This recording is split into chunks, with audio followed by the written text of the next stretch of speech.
The great hall of the council stretched endlessly beneath a ceiling of living crystal.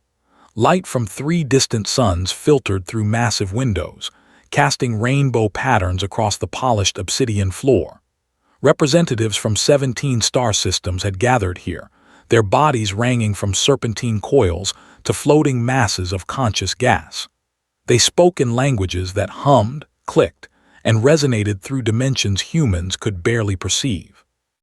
In the center of this magnificent assembly stood. She was small by any standard.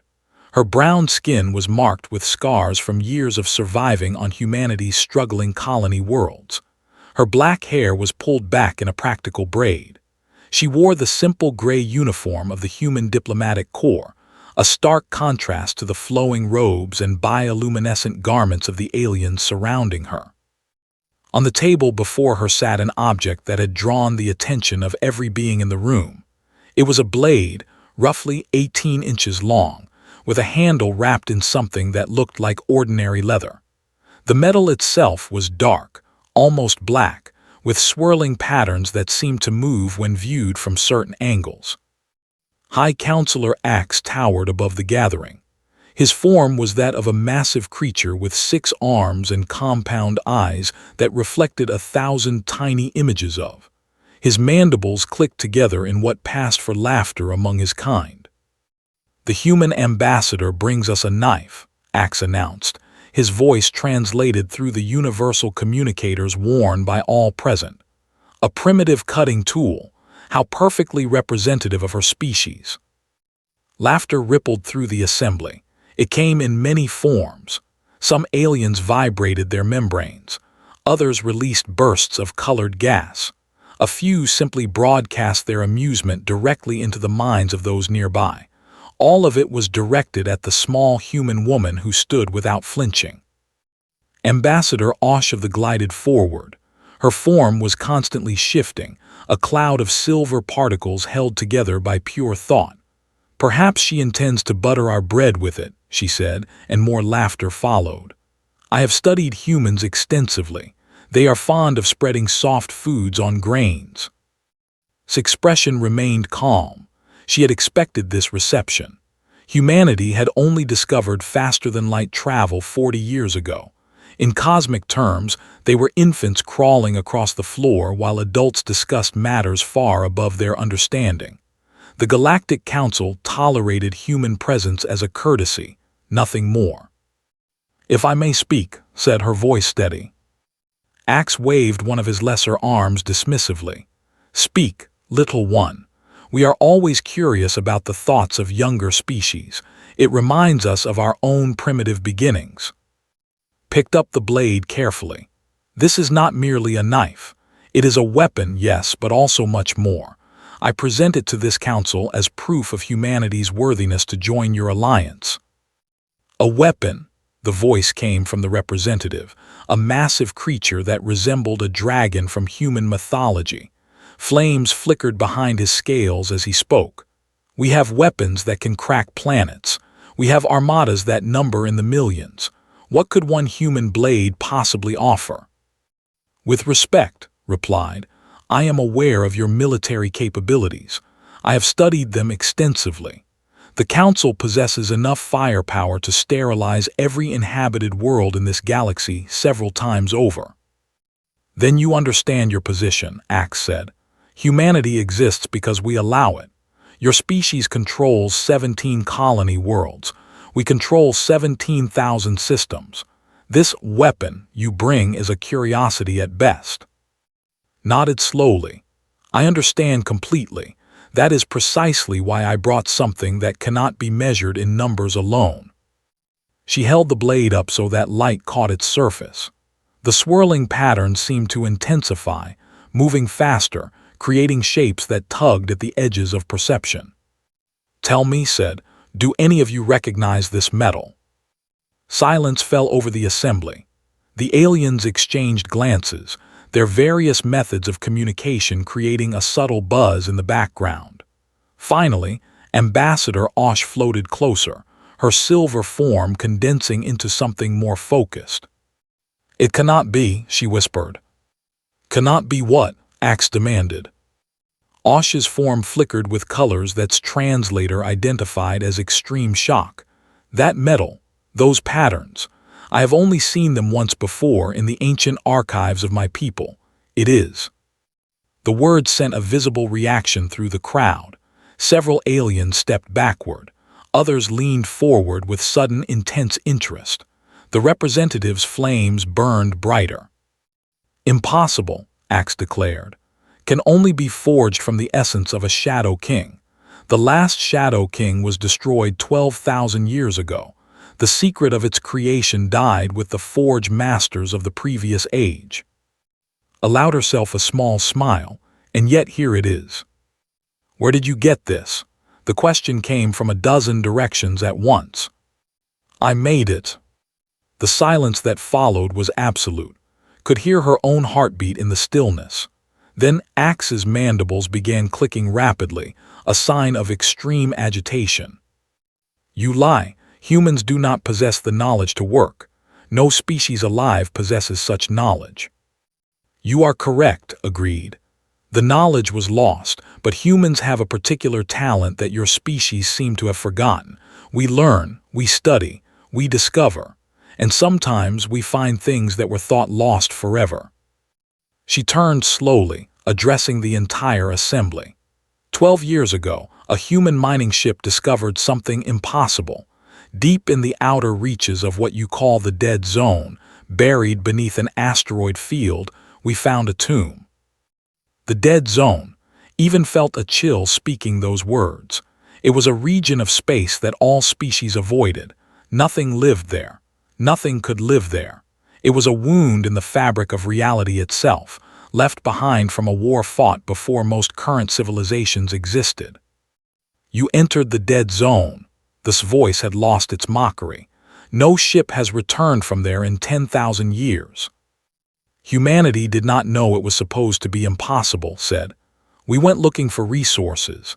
Instead, we found the remains of something ancient, something powerful. And in that tomb, preserved by technologies we still do not fully understand, we found records, instructions, and a body. She paused, letting the implications settle over her audience. We found the last Shadow King. The reaction was immediate and violent. Several aliens shouted in their native languages. Others attempted to communicate so rapidly that the translators could not keep up.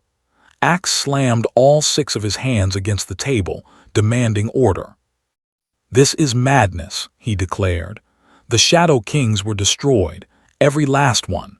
The Great Coalition sacrificed 300 worlds to ensure it. You destroyed their empire, corrected. You killed their armies and shattered their civilization. But the last of their kings fled. He hid in the one place he knew you would never follow, and he waited, hoping that someday his children would come to reclaim his power. His children are extinct. His biological children, yes, held up the blade again. But he left behind everything needed to create his weapons, his armor, his ships, and most importantly, his knowledge of how to forge from his own essence. The blade seemed to pulse in her hands. The swirling patterns moved faster, and for a moment, something dark flickered at its edge, like a shadow that existed in more dimensions than it should. You could not have done this, Osh said. Her voice had changed from mockery to something closer to fear. The process requires a living forge. It requires a sacrifice of will and spirit. It requires someone capable of facing the shadow itself and not being consumed. It requires a human, said. She set the blade down on the table again and rolled up her sleeve. Her arm was marked with burns and scars that formed intricate patterns, mirrors of the swirling designs on the blade itself. I spent 6 years studying the Shadow King's remains. I learned his language. I decoded his records. I rebuilt his forge from fragments and guesses and desperate experiments that killed 3 of my colleagues. And when the forge was finally ready, I did what the instructions required. I faced the shadow. Her eyes met those of every being in the room, one by one. The Shadow King's consciousness still existed within his remains, dormant but present. When I activated the forge, it awoke. It tried to possess me, to consume my mind and use my body to rebuild its empire. And you survived. Axe's voice had lost all traces of condescension. I did more than survive. I won. I forced the Shadow King's essence into the metal. I bound his power to my will. This blade is not just a weapon. It contains the last remnant of a being that once conquered half the galaxy. She picked up the blade and held it at her side. This is what humanity brings to your council. Not numbers, not ships. We bring the one thing that made the Shadow Kings unstoppable, now bound to serve human interests. The assembly had gone very quiet. Could see calculations happening behind alien eyes, political equations being revised, treaties being reconsidered. One weapon, Axe finally said, no matter how powerful, does not change the fundamental balance. You misunderstand, replied. This blade is a prototype, a proof of concept. The Shadow King's records contained instructions for forging armies of such weapons, for creating armor that can withstand dimensional tears, for building ships that move through shadows rather than normal space. She let that sink in before continuing. Humanity controls the only remaining source of. We possess the only working shadow forge. We have learned what took the ancient forge masters 10,000 years to discover, and we did it in 12 years. You threaten us, the flames roared higher, you dare. I threaten nothing, I offer an opportunity. His voice remained calm.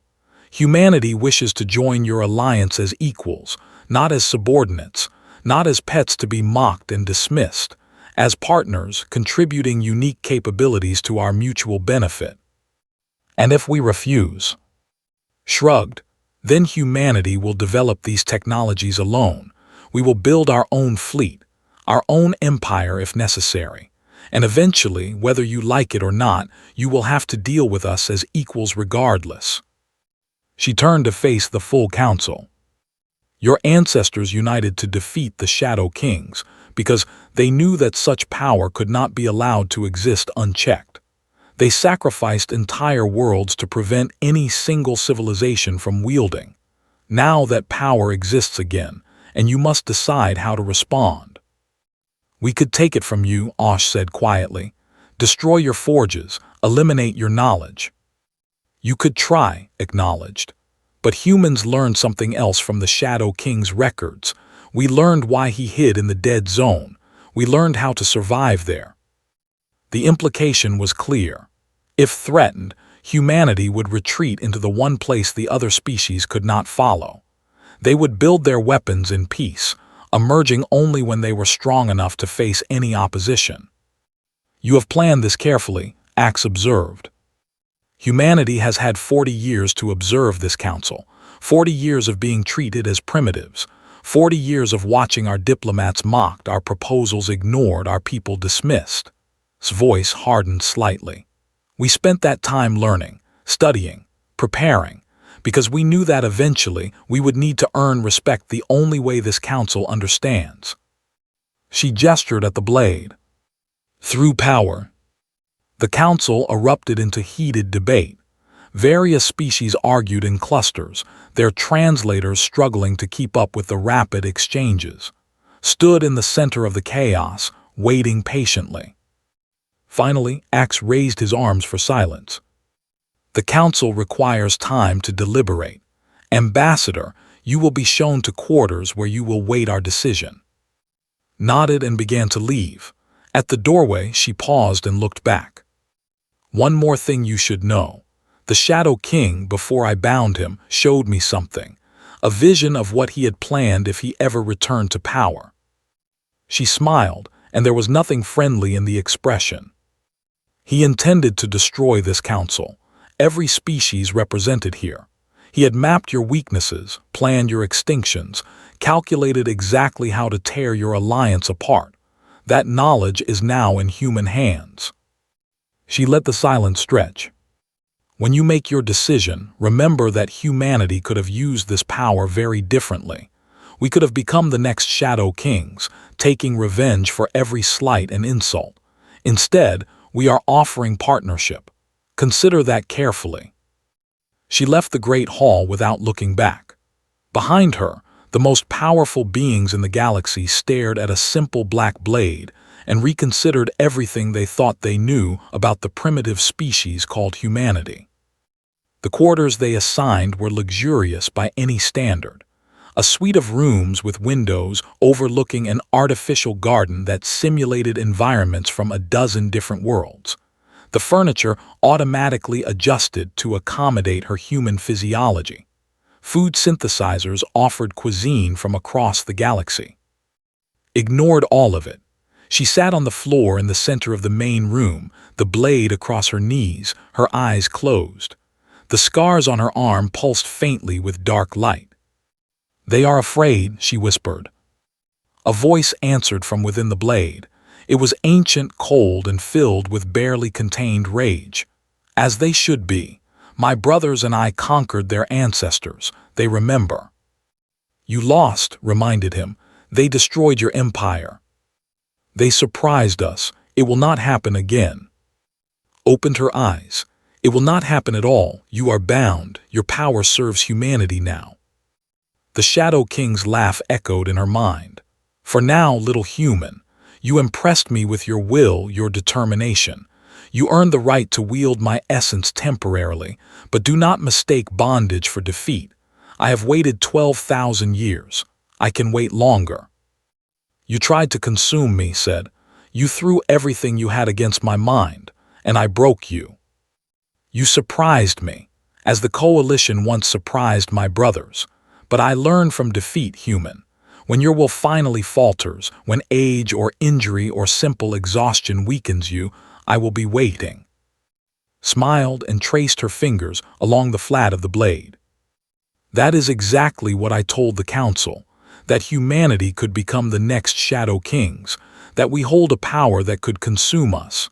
She paused, "but I did not tell them everything." The Shadow King's presence focused sharply. "What do you mean?" "I did not tell them that the binding goes both ways.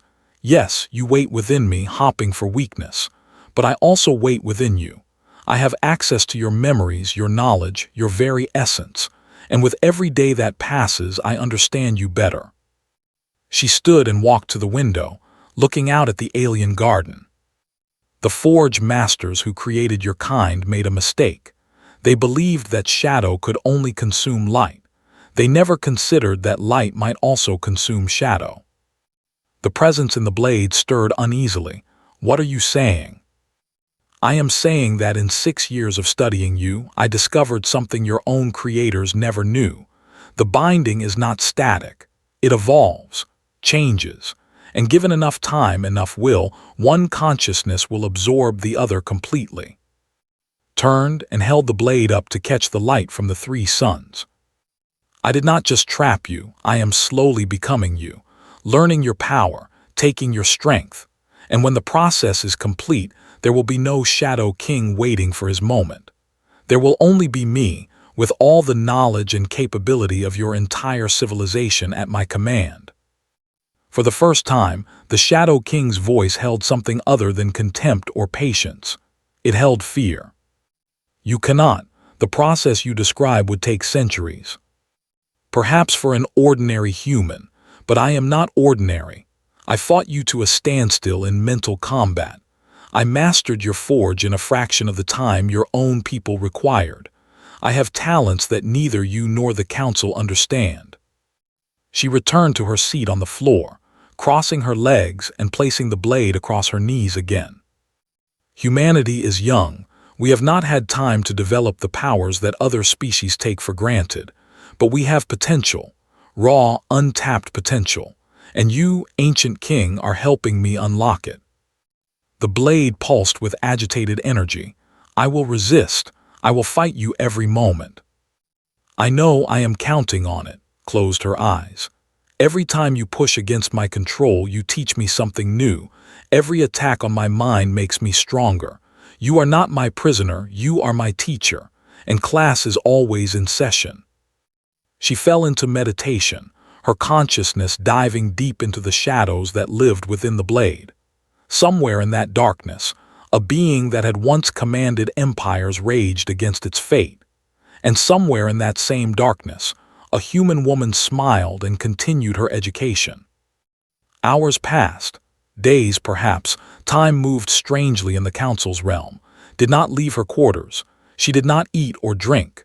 She simply sat, learning, growing, changing in ways that no instrument could measure. When the summons finally came, she rose feeling refreshed rather than exhausted. The scars on her arm had spread slightly, new patterns emerging that matched designs she had only seen in the Shadow King's most secret memories. 2 guards escorted her back to the Great Hall. They were different from before. Their postures were more respectful, their manner less dismissive. Word had spread through the council's complex about what the human ambassador had brought, about what her species might represent. The hall was even more crowded now. Additional representatives had arrived from distant systems, summoned by urgent communication to witness this unprecedented moment. Walked through the assembly with her head held high, the blade strapped to her hip like any ordinary weapon. Axe watched her approach with all 1,000 facets of his compound eyes. "Ambassador, the council has reached a decision." Stopped before the high table and waited. "After extensive deliberation," Axe continued, "we have decided to reject your offer of partnership." A murmur ran through the crowd. His expression did not change. "Instead," Axe said, and his mandibles clicked in what might have been a smile, "we offer humanity full membership in the council, not as junior partners or subordinate allies, as equals with full voting rights and territorial protections." The murmur became a roar. Some species protested loudly, others applauded with various appendages. The representatives' flames burned so bright that nearby observers had to shield their sensory organs. The decision was not unanimous, Axe admitted. Several members feel that elevating humanity so quickly is premature, regardless of what weapons you may possess, but the majority recognized a simple truth. He leaned forward, his massive form casting a shadow over. The Shadow Kings were not defeated by superior firepower. They were defeated by an alliance of species who set aside their differences to face a common threat. That alliance only formed because enough leaders recognized that cooperation was the only alternative to extinction. He gestured at the blade on his hip.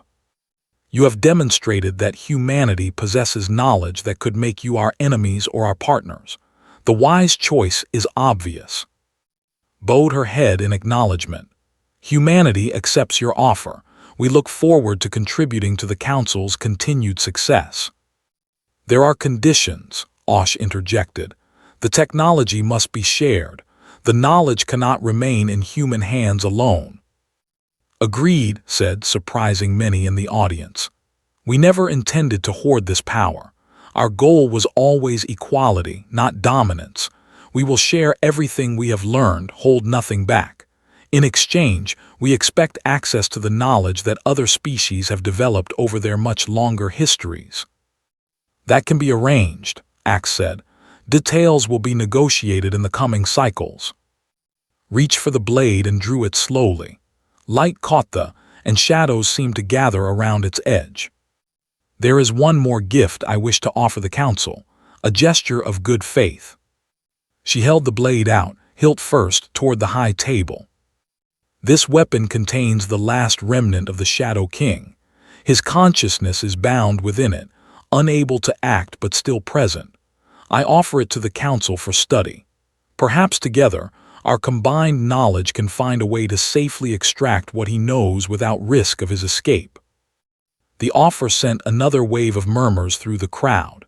The blade containing an actual Shadow King, offered freely to their former enemies. It was a sign of trust that no one had expected. Axe reached out with one of his primary arms and carefully took the blade. He held it up, examining the swirling patterns. "You would give this up, after all the effort to create it." Smiled. I have already learned everything I need from him. And as I said, humanity does not seek dominance. We seek partnership. What better way to prove that than by sharing our greatest achievement? The council chamber erupted into celebration. Species that had been enemies found common ground in their amazement at what the young human race had accomplished. Plans were made for technology transfers, cultural exchanges, joint exploration missions. Stood in the center of it all, accepting congratulations and fielding questions with diplomatic grace. She smiled and nodded and said all the right things. And deep within her mind, in the shadowy corners that no one else could see, she felt the true binding pulse with satisfaction. The blade she had given up was real, but it was also empty. The Shadow King's consciousness had been transferred completely into her own mind months ago. The absorption process was nearly finished. Soon, very soon, would cease to exist as a separate being. In her place would be something new, something that combined human potential with Shadow King power, something that the Council, in their arrogance, had just welcomed as an equal. The universe was about to change in ways that no one could predict, and it all began with a woman who had been mocked for bringing a useless tool to a gathering of gods. 3 years had passed since that day in the council chamber. 3 years of change, growth, and transformation that had reshaped the galaxy in ways both visible and hidden. Stood on the observation deck of the Prometheus, humanity's first capital ship built using combined technologies. Below her stretched the blue and green jewel of Earth, humanity's, now protected by defense systems that would have been science fiction a decade ago. She looked older than her 40 years. Her black hair had developed streaks of silver at the temples. The scars on her arms had spread across most of her body, forming intricate patterns that glowed faintly in dim light. Her eyes, once dark brown, now held flecks of something that was not quite black and not quite any color the visible spectrum could name. The absorption had completed 18 months ago, and the Shadow King had merged into something entirely new, not human, not shadow, something that had never existed before in all the long history of the cosmos. She still thought of herself as, she still felt human emotions, human connections, human desires, but she also remembered 12,000 years of conquest. She knew secrets that predated most current civilizations. She understood powers that bent the fundamental forces of reality. And she had a plan. The door behind her hissed open. Admiral James walked in, his footsteps echoing in the empty space. He was one of the few humans who knew the truth about what had become. He had served with her before the Shadow King mission. He had watched her transformation with a mixture of wonder and fear. "The council representatives are arriving," he said. "They want to discuss the new exploration initiative." Nodded without turning from the window. How many sent their senior delegates? All of them, even the sent their prime flame. They are still afraid. Can you blame them? James moved to stand beside her. 3 years ago, you were a nobody, a junior diplomat sent because no one else wanted the assignment. Now you are the most powerful being in known space. I have not abused that power. No, which scares them even more. They keep waiting for the other shoe to drop. Finally turned to face him. In the dim light of the observation deck, her eyes seemed to glow with their own inner fire. The other shoe is about to drop, but not in the way they expect. James tensed. What does that mean? It means that I have been preparing for this moment since the absorption completed. Every decision I have made, every alliance I have built, every technology I have helped develop has been leading to today. She walked past him toward the door. Come, it is time to show the council what humanity truly has to offer. The conference room was filled with familiar faces. Axe still led the council, though his position had become more ceremonial as other species had gained influence. Osh floated near the window, her silver form flickering with curious colors. The Prime Flame had brought a contingent of younger warriors who kept stealing glances at the human guards stationed around the room. Entered without ceremony and took her seat at the table. She had long since abandoned the simple gray uniform of the diplomatic corps. Now she wore flowing black robes that seemed to move on their own, responding to currents of energy that no one else could perceive. "Thank you all for coming," she said. "I know many of you are concerned about recent developments, the increase in human military production, our expansion into previously restricted sectors, the new research facilities we have been constructing on the edge of the dead zone." "We have been patient," Axe said carefully. "The Council agreed to treat humanity as equals, but equals do not hide such significant activities from their partners." "You are correct. I apologize for the secrecy. It was necessary to prevent panic and to ensure that certain preparations could be completed without interference." "Preparations for what?" Osh demanded. Stood and walked to the window. The stars seemed to brighten slightly as she approached, responding to her presence in ways that should have been impossible. 18 months ago, I completed the absorption of the Shadow King. His consciousness, his memories, his powers, all became part of me. Among those memories was knowledge of why the Shadow Kings were truly destroyed. She turned to face the assembly. "You believe that your ancestors formed the Great Coalition out of necessity, that they sacrificed 300 worlds because the Shadow Kings left them no choice. This is the story that has been passed down through generations. It is a lie." The room erupted in protests. Axe demanded order, slamming his hands against the table until the noise subsided. "Explain yourself," he said coldly. "The Shadow Kings were not invaders. They were guardians. They were created by the Forge Masters to protect this galaxy from something that exists beyond the boundaries of normal space. Something that the Forge Masters accidentally awakened when they first developed travel." Raised her hand, and shadows gathered around her fingers, forming shapes that hurt to look at directly. "The Great Coalition was manipulated. Someone, or something, convinced your ancestors that the Shadow Kings were a threat that had to be eliminated. That manipulation came from outside our reality, from beings that wanted the Guardians removed so they could eventually claim this galaxy for themselves." "This is fantasy," the Prime Flame growled. "Ancient propaganda created by a fallen tyrant to excuse his crimes."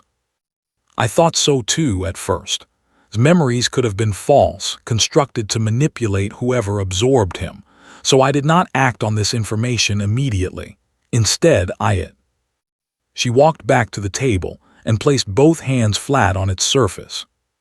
"The research facilities I have been building are not weapons platforms. They are sensors, detection arrays designed to perceive dimensions beyond normal space. 2 months ago, they picked up a signal." She activated a holographic display in the center of the table. What appeared was not a visual image in any conventional sense. It was a representation of data translated into patterns that species with physical eyes could process.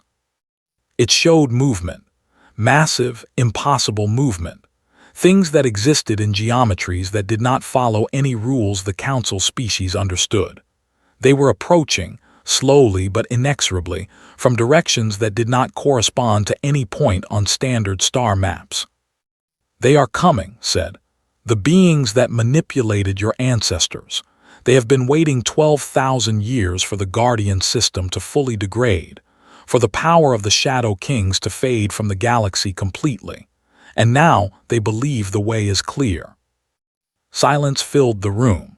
The holographic display continued to show those impossible shapes moving through dimensions that should not exist. "How long?" Axe finally asked. His voice had lost all its usual authority. "At their current rate of approach, approximately 7 years before they reach the boundary of normal space. Once they cross that boundary, conventional weapons will be useless against them. They exist in too many dimensions at once.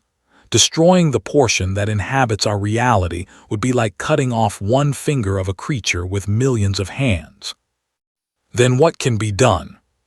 Smiled, and for a moment, she looked like the young diplomat who had first entered the council chamber with nothing but a black blade and an impossible story. Humanity has been preparing, not just for the past 3 years, but since the moment I first touched remains. I did not absorb him by accident. I did not find his tomb by chance. I was guided to it. She raised her hand again, and this time the shadows that gathered were bright rather than dark. They sparkled with colors that seemed to represent hope rather than threat. The Forge Masters knew their creation could be corrupted. They knew that someday the Guardian system might fail. So they built a backup plan hidden so deeply that even the Shadow Kings themselves did not know about it. The sparkling shadows coalesced into the shape of a human being. They encoded instructions into the structure of the universe itself. A message that could only be received by a species young enough to have no preconceptions about what was possible. A species with the raw potential to evolve rapidly under pressure.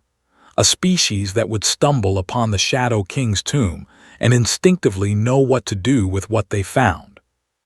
Humanity breathed. The Forge Masters looked across all of time and saw countless possible futures. In most of them, the galaxy fell. The beings from beyond broke through and consumed everything. But in a small number of futures, a new species emerged. A species capable of doing what the Shadow Kings could not. His eyes blazed with combined light and shadow. The Shadow Kings were powerful, but they were created beings. Their potential was limited by their design. Humans are evolved beings.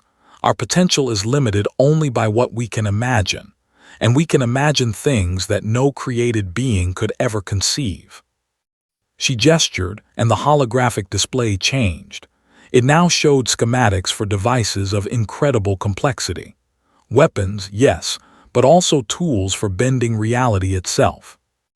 I have spent the past 18 months teaching our scientists, sharing the knowledge that combined human creativity with Shadow King understanding. We have developed technologies that the Forge Masters themselves could not have designed because they could not have imagined them. The schematics rotated slowly, showing different aspects of the designs.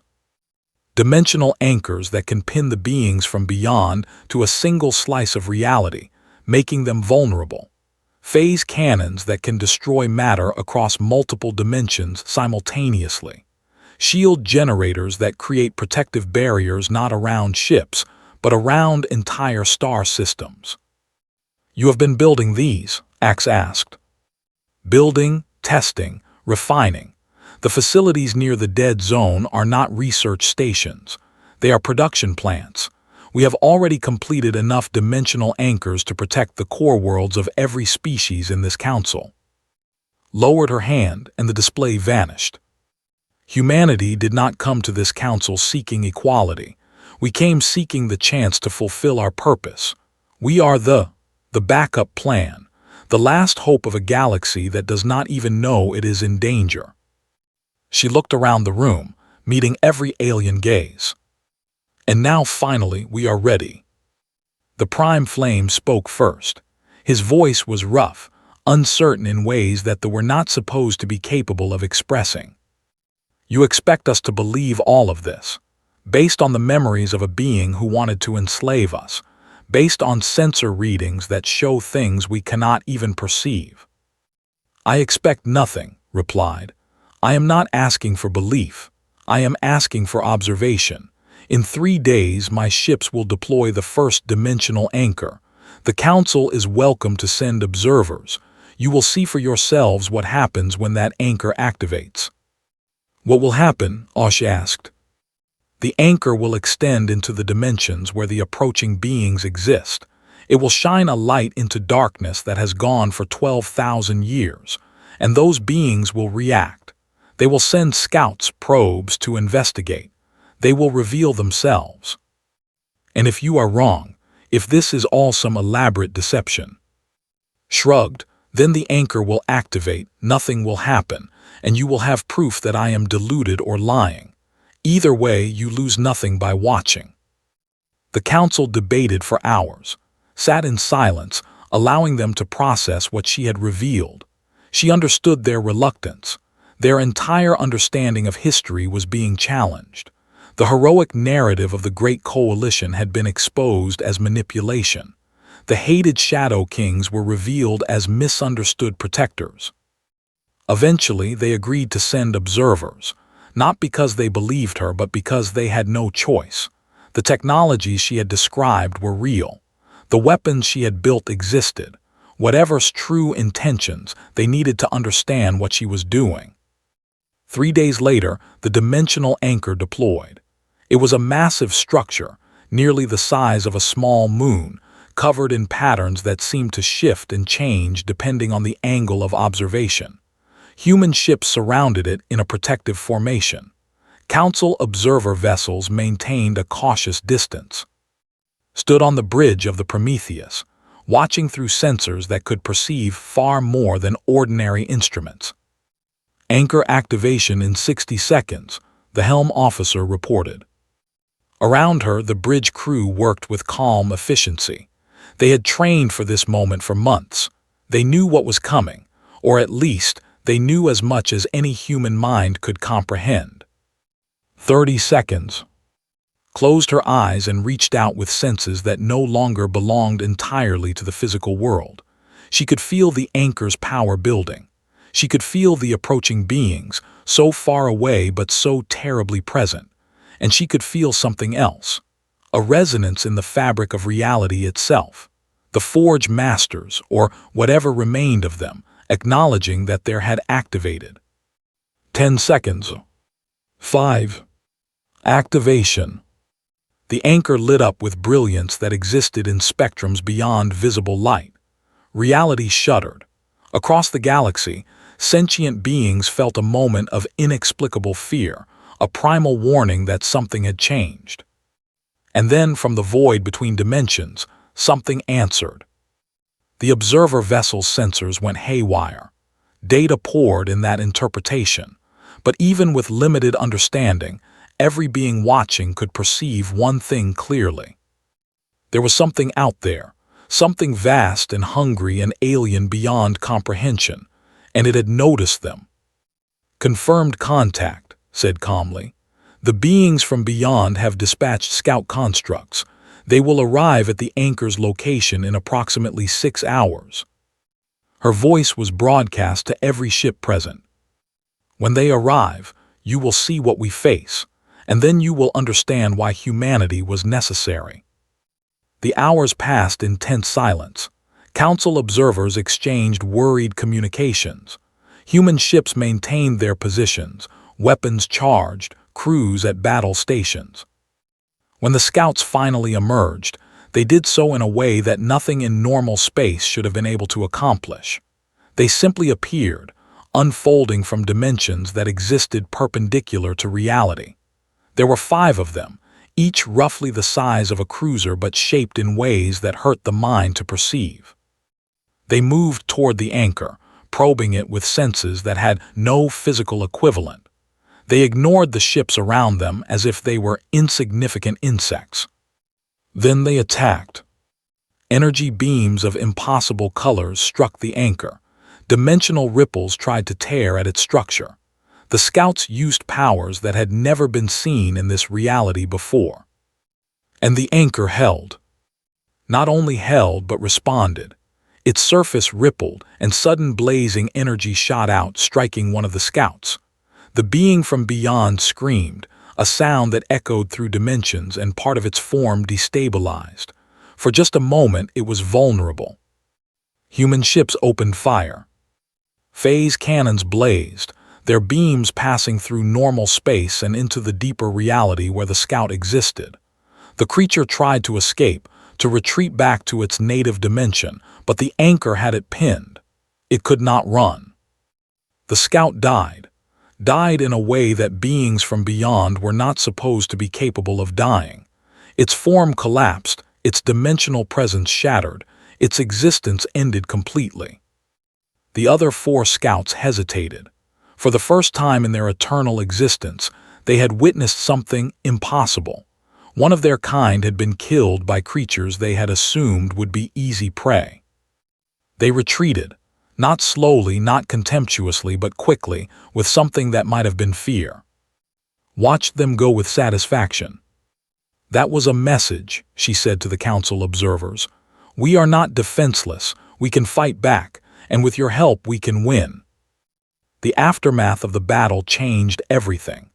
Council species that had viewed humanity with suspicion suddenly saw them as potential saviors. Resources that had been hoarded for thousands of years were offered freely. Scientists from every civilization traveled to human research facilities to learn the new technologies. Became something more than a diplomat, more than a leader. She became a symbol. The woman who had been mocked for bringing a useless tool to the council had turned out to be exactly what the galaxy needed. But even as she directed preparations for the coming war, kept a secret that she shared with no one. The absorption of had changed her in ways beyond gaining his power and knowledge.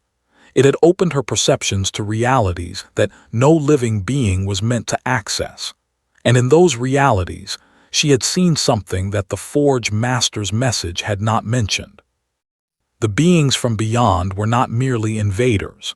They were refugees.